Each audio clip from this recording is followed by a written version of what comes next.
رسول اللہ صلی اللہ علیہ وسلم کی ولادت پر خوشی کا اقرار کرنا، اظہار کرنا، اعلان کرنا، اہتمام کرنا، یہ حقوق النبی سے ہے۔ ہر مسلمان کے اوپر میرے نبی کا حق ہے کہ رسول اللہ صلی اللہ علیہ وسلم کی ولادت پر خوشی کا اظہار بھی کرے اور خوشی کا اہتمام بھی کرے۔ کیسا خوبصورت دین ملا ہے، کس کے صدقے سے ملا ہے؟ تو جس نبی نے ایسا دین دیا اس کی ولادت پر خوش ہونا چاہیے کہ نہیں ہونا؟ بولیے تو صحیح۔ تو بھائی آپ خوش ہیں کہ نہیں؟ تو آپ خوش ہیں تو خوشی کا اظہار تو ڈاڈے نے کرنا ہے۔ بولیے آپ سب خوش ہیں؟ مجھے ایک ڈاکٹر صاحب کہنے لگے یہ عید میلاد النبی کیا ہے جی، یہ تو فلاں ہے، تو یہ معاذ اللہ یہ بدعت ہے، اور کوئی میں نے کہا اس میں بدعت والی کیا بات ہے؟ طریقے مختلف ہو سکتے ہیں، عید میلاد النبی کی اصل تو موجود ہے۔ اس کے مطلب کو سمجھیے، عید کا مطلب خوشی ہے۔ میلاد النبی صلی اللہ علیہ وسلم، رسول کریم صلی اللہ علیہ وسلم کی ولادت کو کہتے ہیں۔ کہتے جی ہاں، اس کا مطلب تو مجھے پتا ہے۔ تو میں نے کہا ڈاکٹر صاحب پھر اس میں بدعت والی بات کیا ہے؟ کیا آپ نبی پاک صلی اللہ علیہ وسلم کی ولادت پر خوش نہیں ہیں؟ کہنے لگے جی میں تو خوش ہوں۔ تو میں نے کہا خوش ہے تو پھر منہ پہ 12 کیوں بجے ہوئے؟ بھائی آپ خوشی کا اقرار کرتے ہو کہ نہیں؟ ڈاکٹر صاحب کہنے لگے اقرار کرتا ہوں۔ تو میں نے کہا اظہار بھی تو پھر کرنا ہے نا۔ چپ ہو گئے، کہنے لگے جی اظہار بھی ہونا چاہیے۔ تو میں نے کہا اظہار کرنے کے لیے کچھ اہتمام بھی تو کرنا ہوتا ہے نا، اعلان بھی تو کرنا ہوتا ہے۔ تو رسول پاک صلی اللہ علیہ وسلم اللہ کی سب سے بڑی نعمت ہے، سید النعمہ ہے۔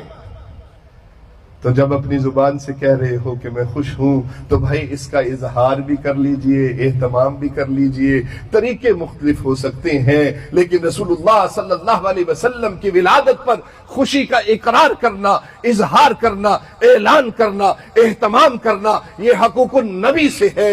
ہر مسلمان کے اوپر میرے نبی کا حق ہے کہ رسول اللہ صلی اللہ علیہ وسلم کی ولادت پر خوشی کا اظہار بھی کرے اور خوشی کا اہتمام بھی کرے۔ طریقے مختلف ہو سکتے ہیں، طریقے شریعت کے مطابق ہوں، طریقے شریعت کے مطابق ہوں، شریعت سے باہر نہ ہوں۔ ڈھول مت بجائیں، اپنی بچیوں کو زیور پہنا کر، وہ آرٹیفیشل جیولری پہنا کر اور میلاد کے جھنڈے لگا کر چوک میں مت بٹھائیں۔ مخلوط اجتماعات مت کریں، گانے بجانے مت کریں میلاد النبی شریف کے نام پر۔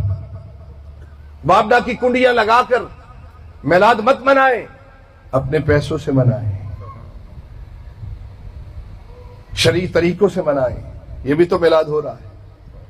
علامہ عمر صاحب دامت برکاتہم العالیہ نے الحمدللہ، کون سی اس میں بدعت ہے؟ رسول کریم صلی اللہ علیہ وسلم کا ذکر ہو رہا ہے، قرآن پڑھا گیا، آپ کے لیے الحمدللہ خطاب ہو رہا ہے، نہ تو کہیں ڈھول ہے نہ کہیں گھوڑے ہیں۔ الحمدللہ خوشی کا اقرار بھی کیا ہے، اظہار بھی کیا ہے۔